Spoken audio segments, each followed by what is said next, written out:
The ordinary are fascinated by the unknown, while those who know what's going on find it of most interest. In the derivative mental world of man, there is no such thing as vital information, only information you find entertaining. Compare this with not being true for the few. In the leading creatures of one world was placed a sticky substance. When he stepped off the plane in his new homeland, he found it covered in fog.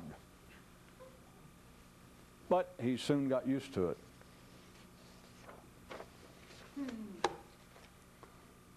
On one world were the foremost creatures given a great responsibility. So great, in fact, that it was never fully explained to them. Nor were they given any clear indication as to how they might undertake it. Friends and fellow earth travelers, we're talking heavy responsibility. In a faraway kingdom once dwelt a lion tamer who was so verbally and mentally facile and so impressed with himself that he killed himself.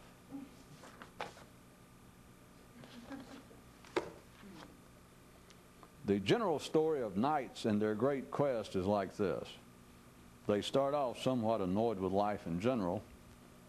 Then after much travel and study, they end up merely annoyed at how life makes them take it as generally annoying. See, it's the kiddie versions of the myth which allude to treacherous dragons and villainous spirits opposing the stalwart knight. The reality of it is that the enlightened warrior has no external annoyances. A weekend mystic thought to himself, "Gads, but it's good to have enemies. For did I not, I might actually have to make some effort." Gads, what a gadful thought. Now, while this may sound funny at the expense of such part-timers, it's still not near as funny as what a real warrior discovers within himself regarding the whole question of opposition to my great aim. One man used to sit and ponder the differences until they began to sit and ponder him. And then he thought, now we're getting somewhere. With humans, if you're not thinking about the future, you don't have much of a present. Verbiage update. After Adam spoke the very first sentence, everything since then has just been the accumulation of bullshit. Although that certainly can't be true, it is for a few. There was reputedly once a mystical lodge whose in-house slogan was, "You might as well dance since you can't stand still." Why the hell can't you stand still? More alternatives. You can peek out of castle windows or turn the whole structure into one large observing apparatus. You don't have to look with just the mind, just look at animals.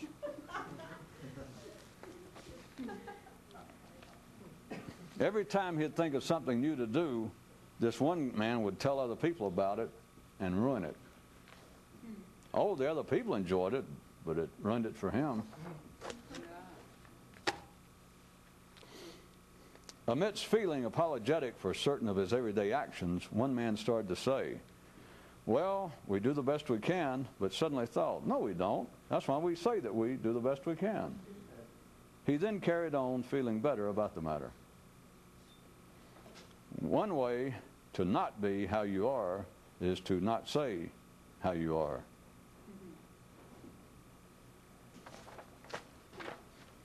At the ordinary level, dreams and plans are to the mind as food and rest are to the body.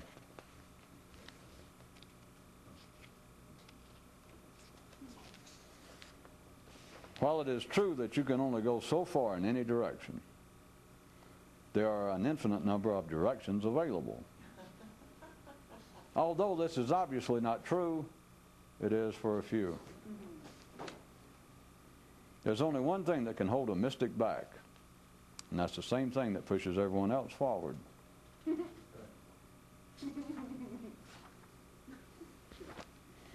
When young, men need to be physically protected, and when mature, apparently mentally.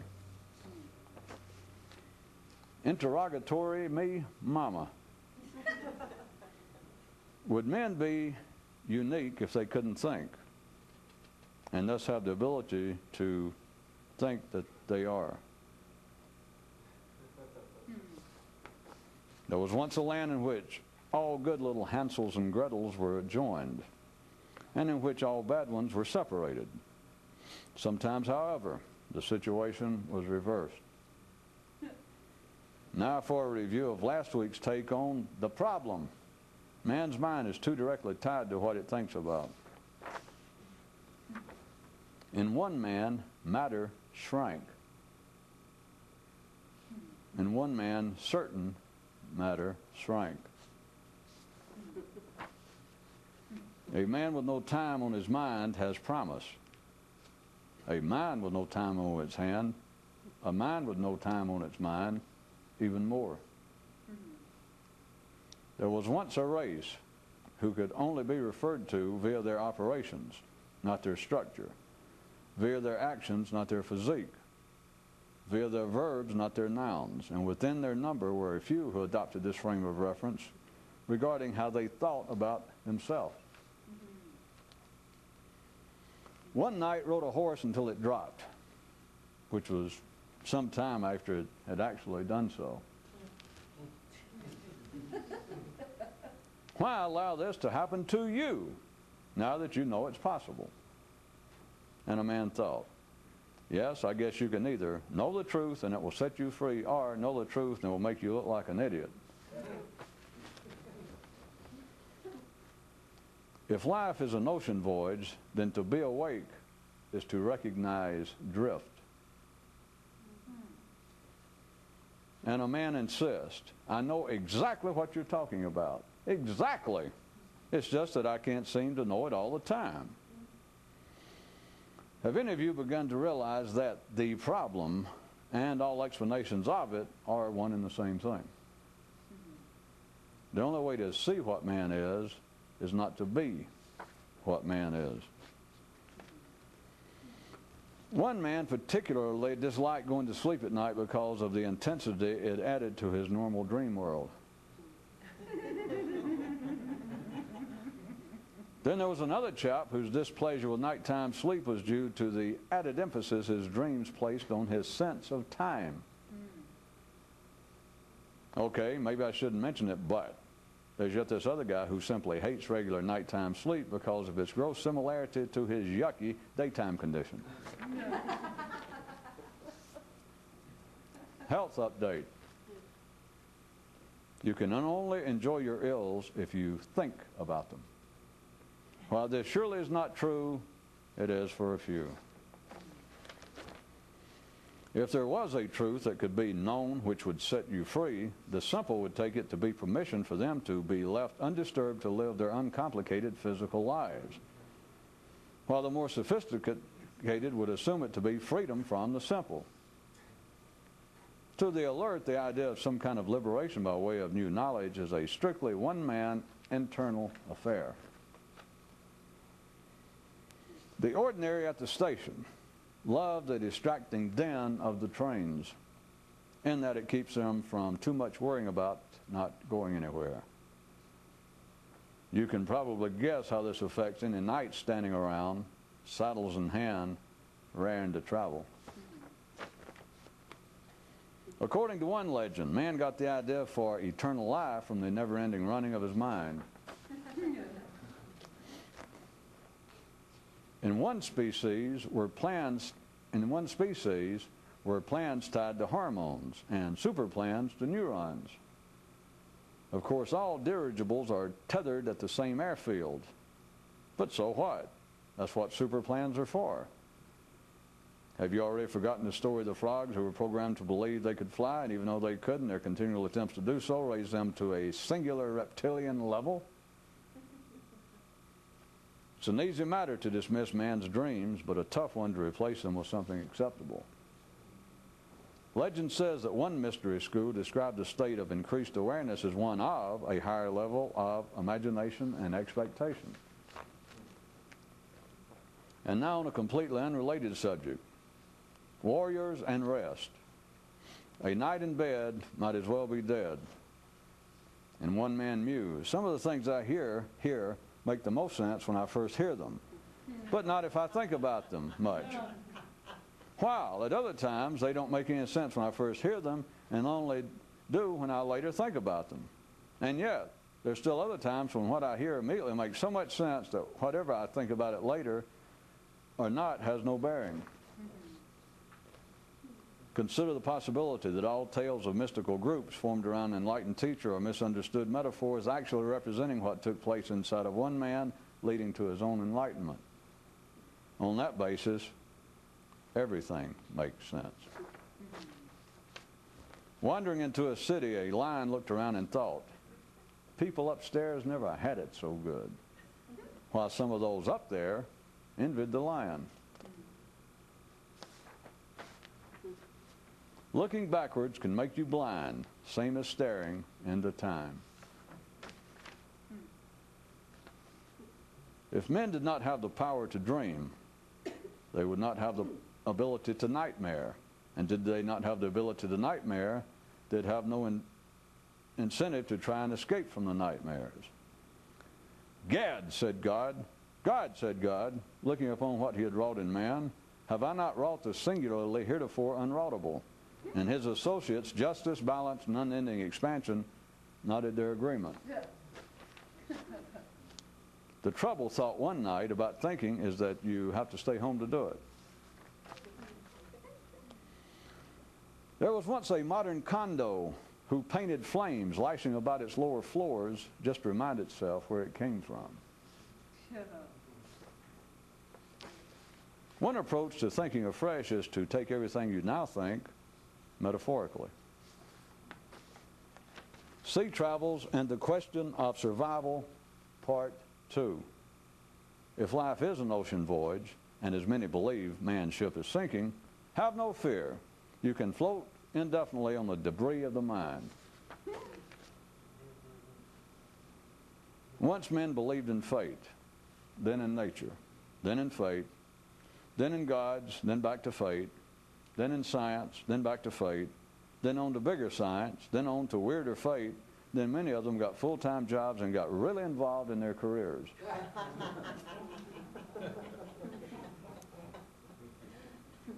How a knight should be able to tell that he's getting sick. He starts to take his work seriously. In spite of it obviously seeming otherwise, there is actually nothing naturally present in the thinking of man that speaks to matters mystical.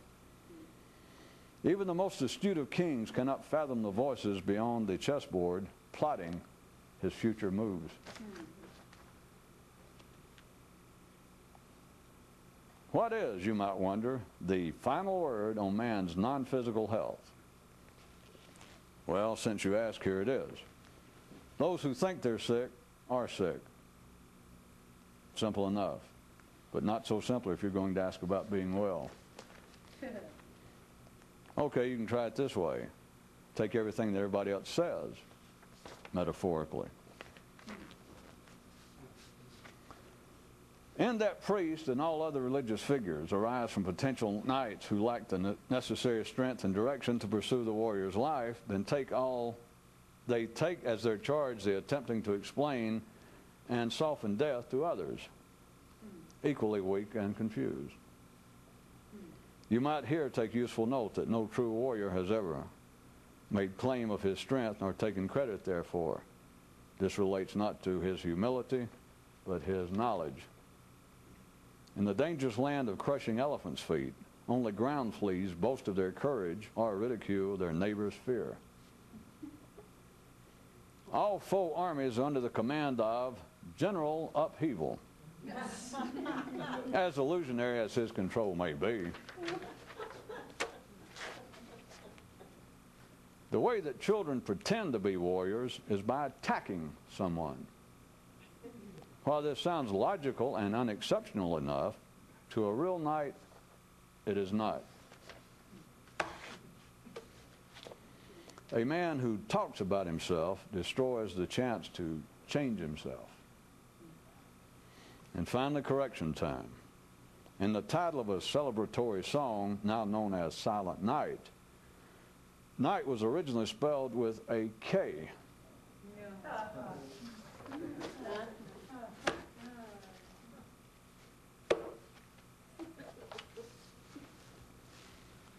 If you'll consider again,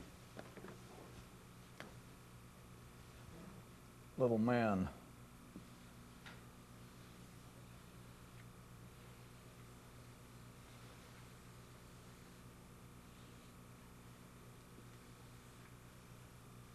and the level of consciousness,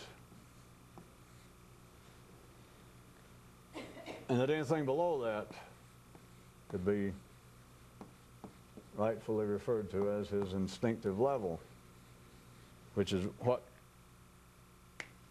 is the basis from which man would be operating were it not for the intellectual, for the mental level.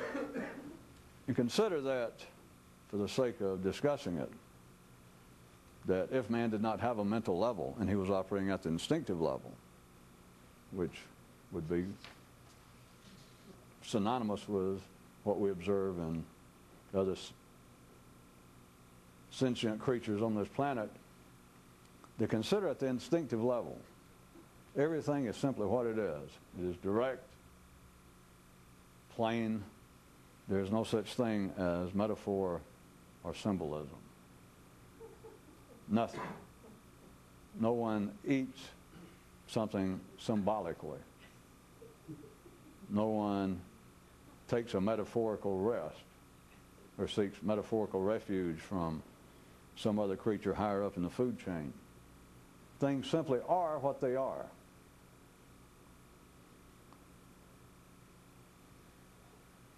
Consider at the mental level, people now take it, as they should, ordinary people take the mental level as being a supreme statement of reality. And if they do not think about it necessarily in those terms, they tacitly take it as being of supreme importance.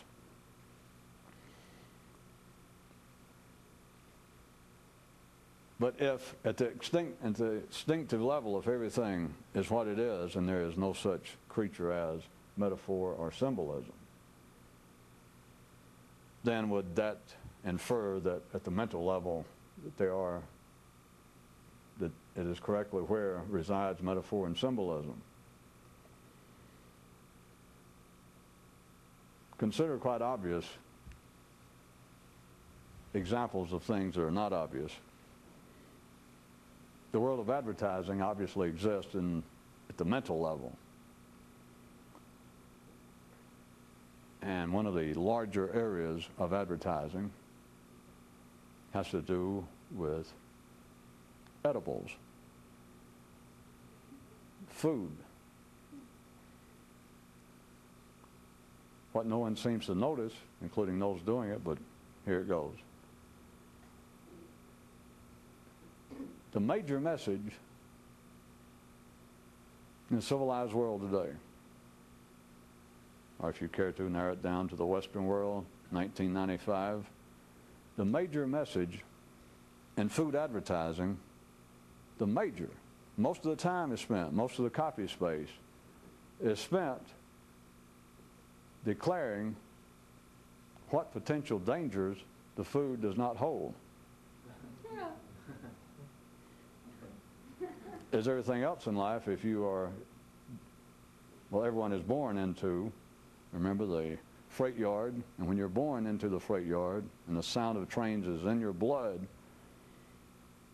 the question of somehow applying yourself, your attention, your mental awareness away from that sort of den, away from the whole idea of trains, is a most speculative and problematic undertaking. The point being that this has slipped up in our lifetime at such a gradual rate that no one has ever taken any particular notice of it. But just think about it. It is just most common now as soon as everything from children's cereal, ads aimed at children, to adult beverages,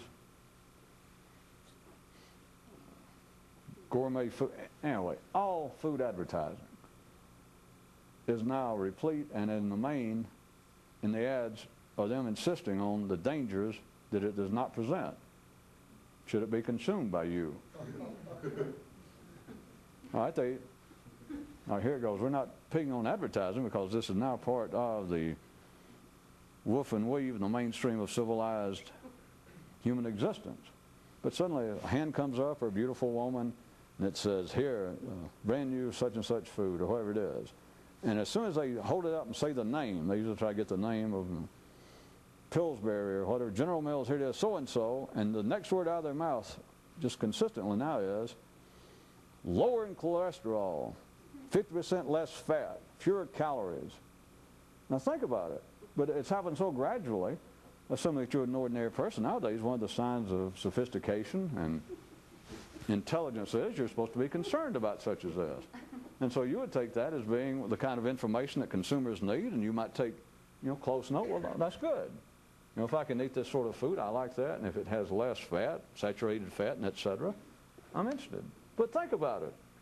You have to eat to live. There's nothing any more essential to absolute minimal existence than food. Now, in the past, I pointed this out to you, that there's kind of a difference, again, between the mental and the instinctive world, or the offshoots of it I have referred to as man's primary at the bottom, and the secondary world. Let me point out that everything in the secondary world, everything in civilization, everything that would appear to be, everything that would be, by any appearances, offshoots of man's mind, things that seem to be non-natural, that you do not go out in the jungle and discover a Cuisinart just growing. And through the process of evolution, rock quarries, steel, iron deposits do not gradually evolve into anvils, tire tools. Everything in the world of man, everything that has been an output of man's mind, in some way must be promoted, advertised. And I've used as the general description of that would be like the difference between eating and dining, for instance. That you do not have to be sold on the idea of eating, but you have to be sold on the idea. It requires advertising and promotion for one company to say, well, eat our food, our particular brand of food, rather than someone else's. It takes promotion. You do not have to be sold to eat, sold on the idea. You have to be sold on the idea of eating their food. But now, keeping that in mind, we're still dealing with, now we're not dealing with them trying to sell you, let's say, a magazine subscription or a new CD, something that you could say, well, I don't even like music, or etc. We're dealing now with food. We're dealing with the very substance that you must consume to exist. Well, just think about that a second. But you already know that you're going to eat. You know that you're going to eat something tonight. You know that you're going to cook food for your family. So there's no doubt you're going to eat food. But there you stand, having a cup of coffee, waiting before you start dinner, and you're watching TV, and here's this, attention ladies, or homemakers, attention public. General Mills has brand new so-and-so, and they hold it up, and the very next thing is them insisting of all of the lesser degree of potential harm this will do to you than their competitors. And you're so used to it, but now think about it.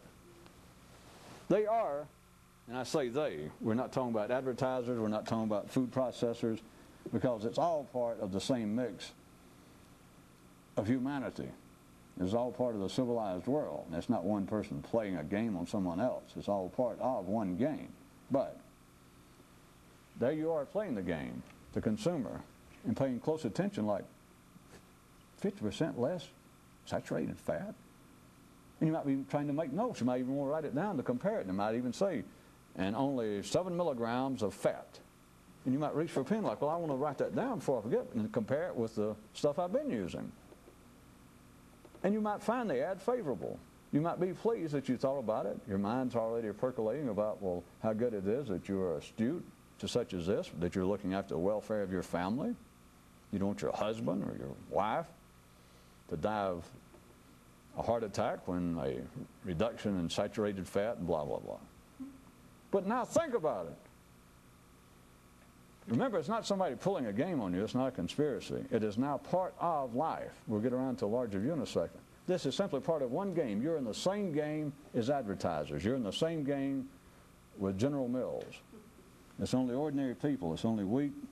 It's only people with a very limited view that think that some other part of life is in a superior position intellectually. People are in a superior position instinctively. There's always some wolf. There's always some lion. There's always some silverback gorilla in charge of the pack. But as far as you feel like that you're at a disadvantage and that consumers, to use modern terminology, that consumers are in just being manhandled or potentially at the whim of the larger forces of commercial fate. It's not true. Everybody's in the same game intellectually. Instinctively, the big dog eats. Everybody should know that. Civilized people have very limited taste in considering it as they're supposed to. But the big dog eats and everybody else waits. Somebody's in charge of the pack instinctively. When you get to the intellectual level, the non-instinctive level, it is then a game.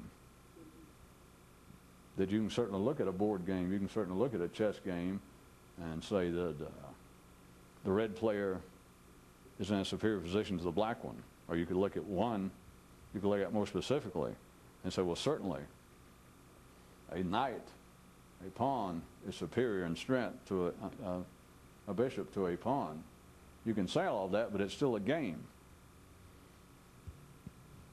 The point of that being is don't get involved that it's some sort of trick, because you're as much a part of the game, you're as much a victim of the game, or put another way, General Mills, an advertising agency running this that thought up the campaign. They're as much a victim and part of the game as you are sitting there listening to their spiel.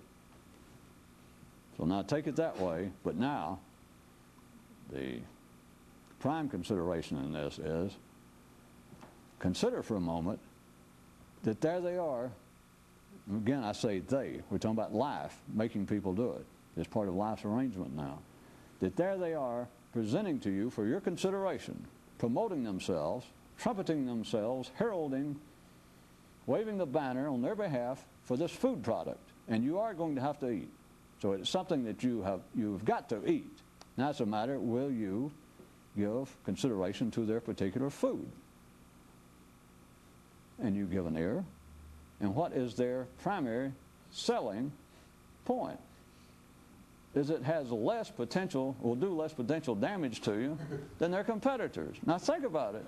But it's now a part of life and no one even notices it. Contrary, they'd say, well, yeah, we notice it. If an ordinary person was here and listened to this again, they would say, well, I do notice it. In fact, I consider it a darn good thing that somebody, that Congress or somebody, or the food processors themselves are taking it upon themselves to give us that kind of useful information so that we can make informative comparisons and blah, blah, blah. And so they see it, they would say, well, yeah, I know it goes on, and it's a good thing. Okay. Lay that aside. Now I ask you again, being non-ordinary consumers, I hope, think about it. That here it is, life has arranged it. Now you've got to remember, in all this kind of thing, you've got to remember that it's part of life. It's not a trick, it's not a mistake going on. There's no way to prove this, but as always, once you begin to be able to expand your view of life, anytime you see that what's going on is on some wide scale, then to think that there's a mistake going on is a mistake on your part. Life may finally get tired of it. Life apparently gets tired of everything one way or the other. When's the last time you saw a dinosaur?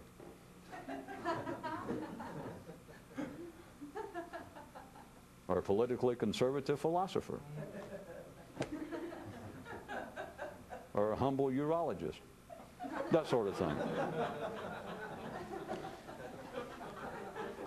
At any rate, there's nothing wrong. Is what you got to remember, or you, as a news item I had last time we met, one guy began to wonder, is life actually trying to tell me something?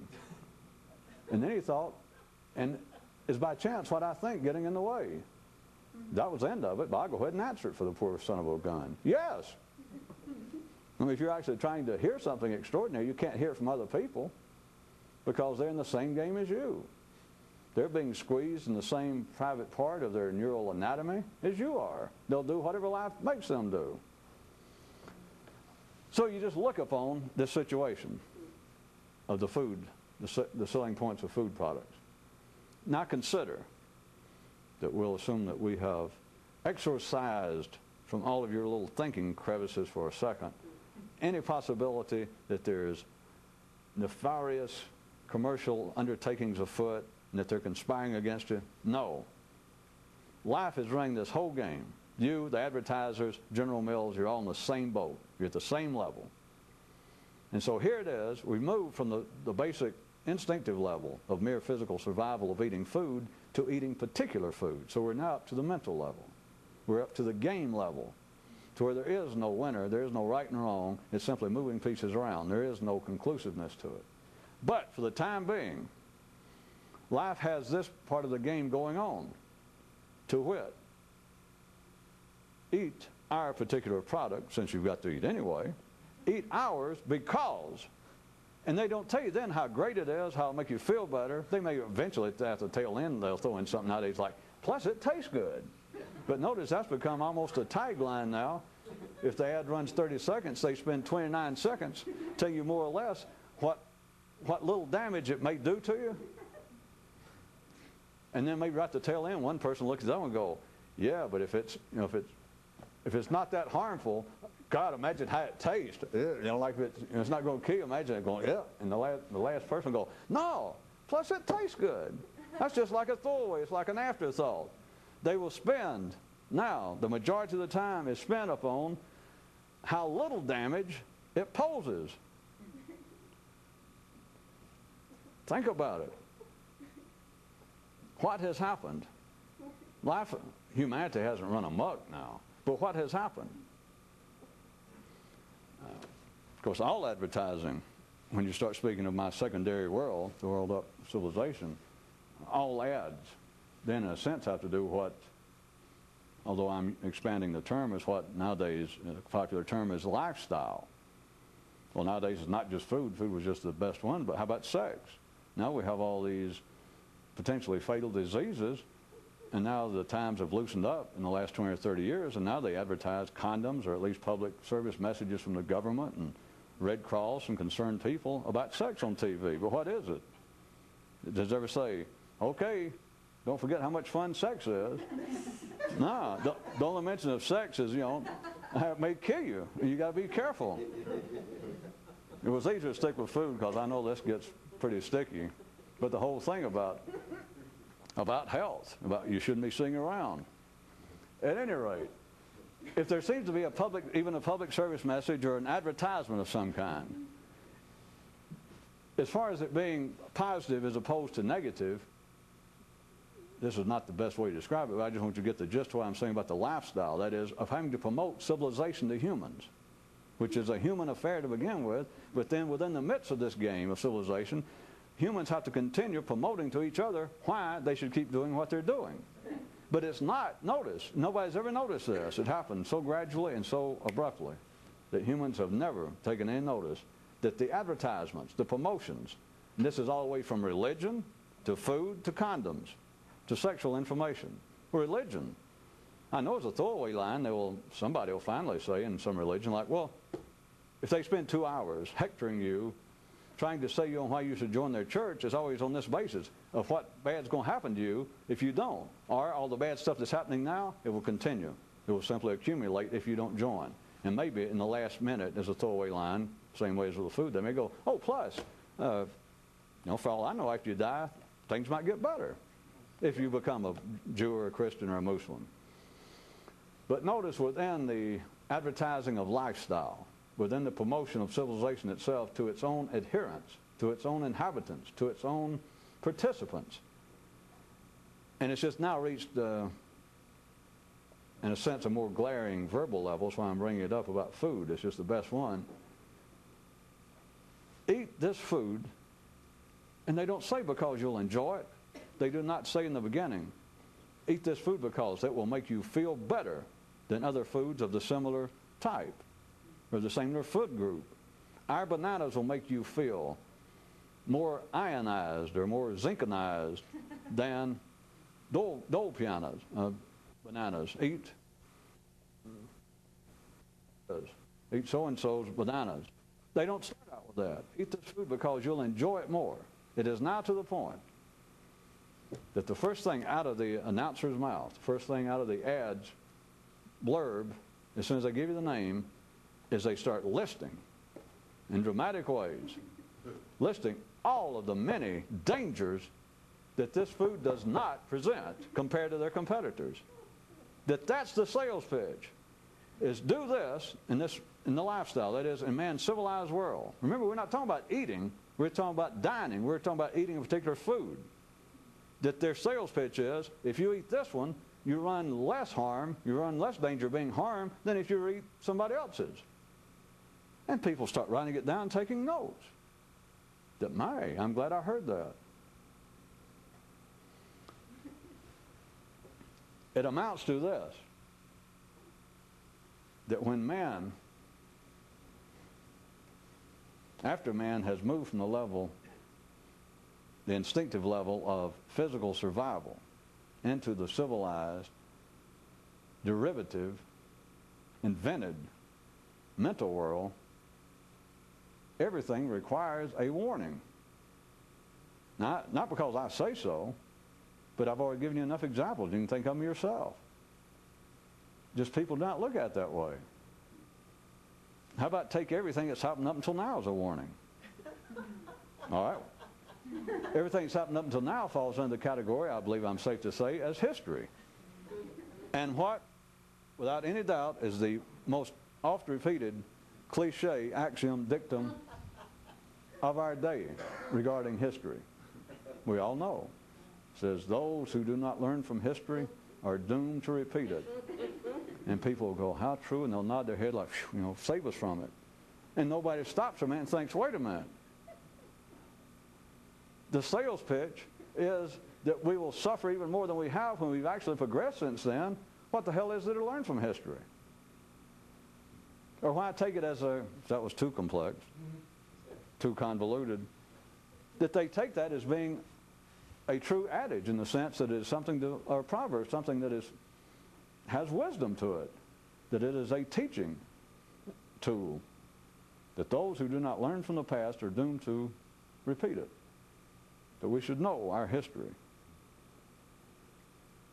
For a good reason? I mean, there's a positive sales pitch there? You can always twist it at the end and go, yeah. But what is the primary pitch to start with? It's a warning. When you reach the intellectual level, when man does, and if you look around, again, it's not because I say so, I just pulled out the terms advertise and promote, but that it's a fair description, that in the intellectual world of man, in its full spectrum, from the arts to commerce, just everything that makes up civilization, you look out there, out of the castle window, out of the instinctive window of your structure, and you look out at the civilized world of man, the singular world of man, it would not operate were it not continually, internally self-promoted.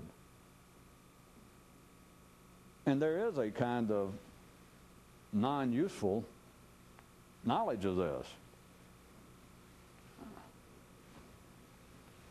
At any rate, many people in passing, if they're in a bad mood and want to whine, can reflect somewhat philosophically for a few moments in the morning, not wanting to get out of bed, and think, what in the hell am I getting up and working 2 jobs? Why do I drive 2 hours into work? Why do I drive myself crazy and probably getting an ulcer? I know my blood pressure's up. For what? Oh, okay, and they get up. Well, they think about the car payment. They think about that they want, if they can pay it off, they can buy a new car. It is simply without advertising. Off on a side note, but again, to show that you can learn from life, even in areas that people do not normally learn from. Even in our day and time, I assume that all of you know that advertising in certain areas of the world gets a bad rap. These socialist countries, the communist countries, for the last 30 or 40 years, that was one of their fallback positions. Anytime they were denouncing Western civilization, they would pick on advertising. And oftentimes they would even show pictures like of downtown Moscow or Prague or East Germany. And they would show these beautiful streets, as they call them, but at least they were free of billboards. And they had no advertising. The state owned the television. There just simply was no advertising. The state controlled the economy. This had nothing to do with politics, but note, all of those, as they always do, because the less complex an organism is, including a so-called society, the shorter is its lifespan. But notice what has happened to the great socialist and communist experiment. And it's only ordinary people thought it was an experiment. I mean, when you cut down complexity, you've doomed whatever it is anyway, whether it be a political structure or whether it be an economic model or whether it be an artistic endeavor. It is self-defeating to start with. But at any rate, that was one of the claims, is that advertising, well, the whole denunciation of capitalism, but they picked on advertising as being just a prime example. Just driving those people in the West crazy. They're bombarded. They can't sit and listen to a good leader like our Russian premier speak for 5 hours uninterrupted. No. They have to turn on TV, and every 10 minutes is some kind of damn ad trying to make them buy something that they don't even need, which of course fit into an economy in a place where the things were rather scarce because they didn't want them to need anything anyway. They were still worried about eating, not dining. But at any rate, the point, you understand, was they picked on, and from their view it was correct. It was life in its internal structure, pulling at the right places, dancing with itself correctly. But they were picking at an area that if you were at another view, if you could use your mind this way, it's understandable. Them trying to support that position, and the so-called communist and socialist leaders trying to keep their own power, is to denounce the opponents. Well, you got to first have an opponent, and if you don't, of course, you invent one.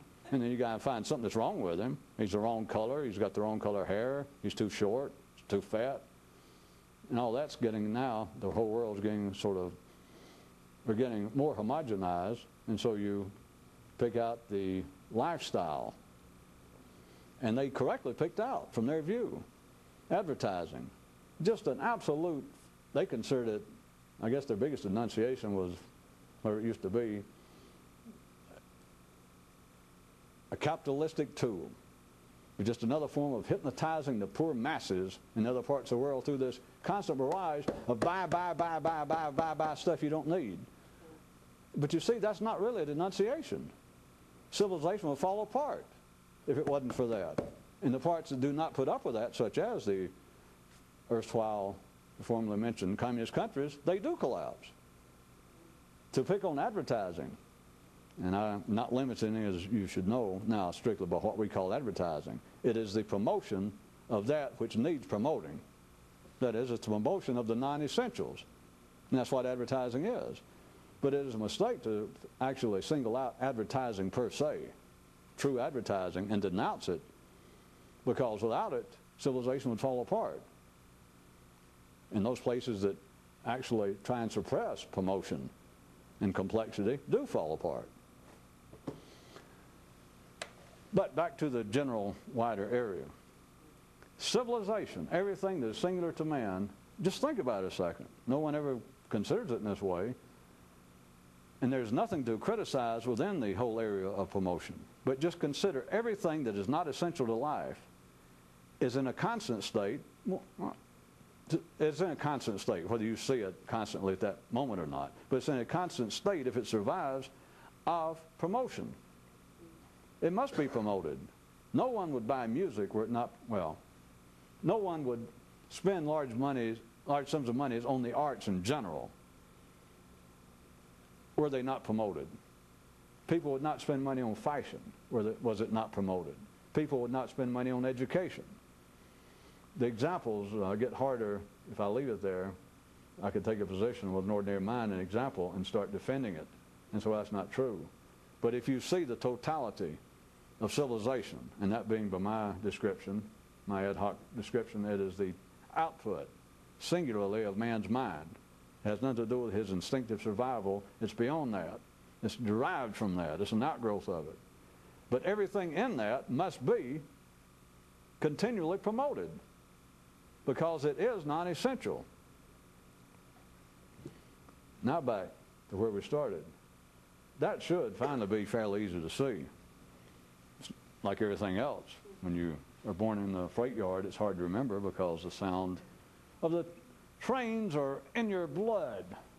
And you keep forgetting what it was that you knew outside the den of the trains. But it should be easy enough at any particular time. You can see that everything that constitutes civilization must continually be promoted. The only thing that does not have to be promoted are the underlying instinctive survival foundations of civilization, of man's lifestyle. That is, you do not have to promote eating, you do not have to promote sex, and you do not have to promote rest. You don't have to promote health. You do not have to promote them. You have to promote specific outgrowths that men distinguish one from another, where eating turns into dining, and sex turns into romance, and etc. And rest and security turns into subdivisions. But once you see that it all requires self-promotion, then you just see it, and it's obvious. And there's no criticism, and I'd say you realize, well, it does. If it was not a constant promotion, then you can start picking out areas. You can see your own. That's why I was not going into more specific examples. But you just pick out areas that may distract your attention, and you realize, especially if it's one you're not interested in, that may be the easiest way to start. Well, as always, and you look around and you go, how is it I've never understood, how people will spend good money and keep buying new cars or buy expensive cars. To me, car is transportation. I buy whatever's the cheapest thing going. I buy a used car. Now I buy the cheapest one on the lot. Now anyway, it's transportation. Anything else is their imagination. They think that it's going to make them look more important. They think it's going to make them more attractive to the opposite sex. They think it'll take them somewhere in life. And then you've got to realize, well, that's why they have to keep promoting it. It's because you're correct. It is not necessary. Of course, you're just looking at degrees of it. You're saying, well, it's not necessary. That's why they have to keep promoting cars and showing girls in bikinis staying next to the new models. Now, I don't care about that. I go buy whatever the cheapest stripped-down thing they got on the lot. But so you don't notice you're still buying a damn car. But anyway, that may be the easiest way usually to start, is you pick out an area in which you have no particular interest, and then it's easier to get your fingernails in the crevice. But it's easy to see, or should be, that all of man's intellectual world runs off of, absolutely, undeniably, requires promotion. But inside the civilization itself, inside the civilized game, it requires that everything in there be promoted, be advertised, be sold. You're selling each other back and forth. Here, buy a new car. Okay, I'll buy a new car, but you got to come over and buy a whole new wardrobe for me. Oh, okay. And neither one of you need a new car. Neither one of you need new clothes. But you've got to keep moving the pieces around. You've got to continue to sell it, or people will not buy. Now, back to where we started. That being true, that being just as obvious as can be, if you can see, then you're confronted with my example of food.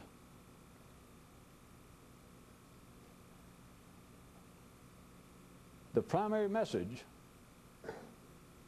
of the sales and promotion of food right now is on the basis of how little potential danger it presents to you compared to their competitor. That's the sales pitch. Now, I keep laying on that because we could make it sound absolutely ridiculous, and most of you laugh to start with that kind of almost reflexive, cynical, I understand, that once I pointed out, and you went, hey, that is kind of silly. That there we are worrying about that we're going to buy the food that'll do us the least harm. Now, what the hell is this? It's known as life, but we'll get to that some other time. At any rate, even when you see that is true in that one example, which I just thought was the most glaring and easiest to grasp to start with, that here it is, We're at the forefront of civilization, the richest, most sophisticated, most advanced area on this planet, let's say.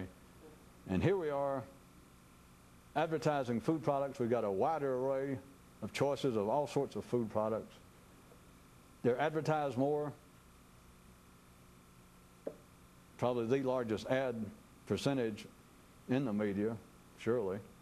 That and drug products, which you can also think about, pharmaceuticals. But food, and to realize that the main thrust, the majority of the message of each and every ad nowadays is them presenting, claiming what little harm their product presents if you eat it, if you consume it, compared to their competitors.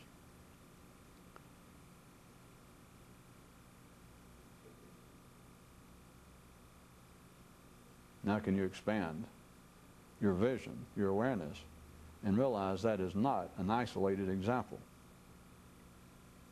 To realize that the promotion within man's mental world itself, one person to another, is on the basis of men continually do not do it necessarily this directly, and it's almost impossible to define it to an ordinary person, but men just talking. They do not have to necessarily be trying to proselytize their religion or trying to win over a Christian Democrat and to become a socialist, or to be trying to talk over a free market economist over to the idea of state-controlled. You do not have to be directly involved with trying to switch someone's allegiance, not just from a food product now to another brand, but from some lifestyle, from some political view, from some opinion they hold, from some general thought patterns they have to another. It does not have to be that strong. It can get down to, and it does, but it gets down to one person talking to another, just social conversation, and you're promoting yourself. And this does not have to be. An ordinary person then would completely fall off the edge if they'd followed that far, because then they'd think, well, this is some sort of comment on the questionable nature of extreme egotism, or that's trying to promote humility. It's that every time you talk about you, every time you talk about what seems to be, people consider their individual personality, which is the only thing you're going to talk about. People do not talk about themselves generically, except mystics, and notice how popular that is. People only talk about themselves, or other people only listen if you talk about yourself personally. If you start talking about yourself in the third person, they think, well, you're either as boring as a sweet potato, or else you must be royalty and I don't recognize it. If you talk about yourself impersonally, not only will people not hear it, or not will they not only listen, they don't really hear it. They just know they try to listen for a few minutes, and it's like, well, he quit talking. His lips are still moving, but what the hell is he? I don't hear anything. So the point being, it's not to say that when people talk about themselves, they're promoting themselves on some basis that they are willfully doing it. The point is to carry on an ordinary human conversation, and to keep it going, you must promote yourself. You must speak about yourself personally, or the other person will not engage in the verbal dance, which is it's one of the strongest adhesives to man's mental sociability. That is talk. That has the same kind, as I pointed out, it has the same kind of situation mentally, same kind of dynamics involved as physically it is with animals grooming each other. This talk is extremely important. But look what men talk about. They do not talk about matters impersonal. They certainly do not talk about themselves impersonally. The only way the conversation can keep going, the only way that the ordinary person has they can't help it. They open their mouth and they're going to talk about themselves. It's not some flaw. It's not a sin. If you're ordinary and open your mouth, what are you going to talk about? Well, let's don't guess. You. If you have to guess, forget it. Then what are the people? So we don't just pick on you. What are other people, if they're going to listen to you talk and then return the favor and talk back to you and engage in some social conversation? What are they going to hear? What do they want to hear? What do they have to hear to continue listening? And it's not because they choose to. You have got to talk about you. So it ends up, and it does not have to be a matter of obscene bragging. It doesn't mean that you begin to say, oh, let me tell you about myself and how rich I am, etc. But you do have to talk about you personally.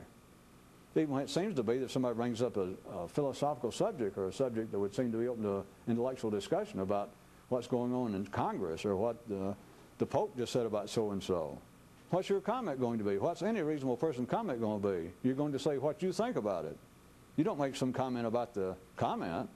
You don't express some idea about the idea. You say what you think about it. You talk about you. If you don't, other people won't even listen. No one will dance with you verbally. So in that sense, I want you to understand it's not a matter of attacking or saying that people brag and that people are lying and trying to unduly promote themselves. It's not unduly at all. People are continually promoting themselves. When they open their mouth, they're advertising. You're promoting yourself to stay alive, but here's what is also not seen.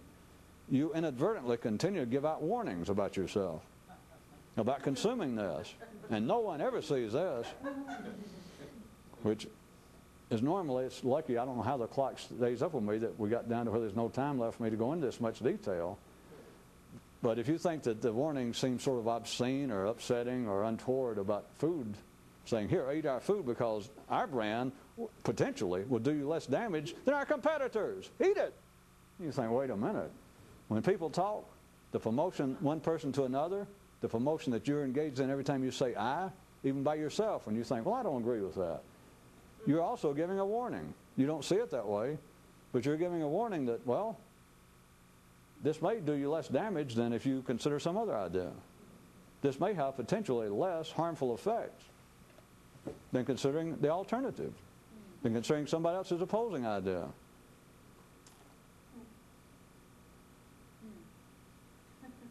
I started to get behind the palm again and say very interesting, but I just realized somebody used to do a bit like that. So I'll stay over here and say, that's not funny.